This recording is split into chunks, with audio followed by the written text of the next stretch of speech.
والنازعات غرقا والناشطات نشطا والسابحات سبحا فالسابقات سبقا فالمدبرات أمرا يوم ترجف الراجفة تتبعها الرادفة قلوب يومئذ واجفة أبصارها خاشعة يقولون أئنا لمردودون في الحافرة أئذا كنا عظاما نخرة قالوا تلك إذا كرة خاسرة فإنما هي زجرة واحدة فإذا هم بالساهرة صدق اللہ العظیم.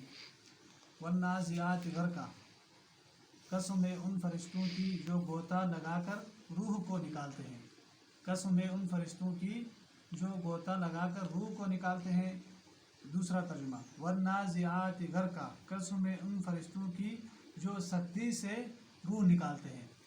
اب اس آیت کا مقصد یہ ہے کہ یہاں سے اللہ رب العزت ان فرشتوں کا ذکر کر رہے ہیں جو فرشتے کفار کے روح کو اتنی سختی سے نکالیں گے کہ ان کو اتنا خوف تکلیف ہوگی. اللہ رب العزت فرماتے ہیں یعنی ایسے سختی سے نکالیں گے جس طرح ایک بکری کو اگر ذبح کیا جائے اس کے اندر سے اگر اجڑی وغیرہ کو ہاتھ ڈال کر یا کوئی نوکدار چیز اندر ڈال کر باہر زور سے کھینچ دیا جائے تو اس کو کتنی تکلیف ہوتی. یا زندہ بکری کو، زندہ آدمی یا زندہ بکری کی پیٹ میں کوئی چیز گھسا کر اندر سے باہر کی طرف کھینچ دیا جائے تو اس کو کتنی تکلیف ہوگی. اسی طرح ان کفار کو جب فرشتے روح نکالیں گے نا ان کو اتنی زیادہ تکلیف ہوگی.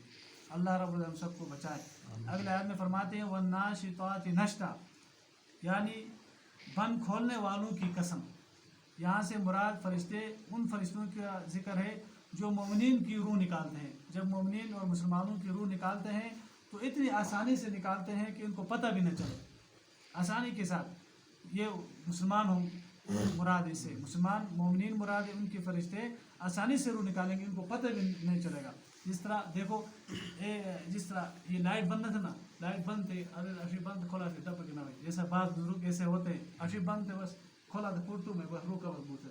تو اس سے مراد یہ فرشتے مومنین کی آسانی کے ساتھ روح نکالیں گے.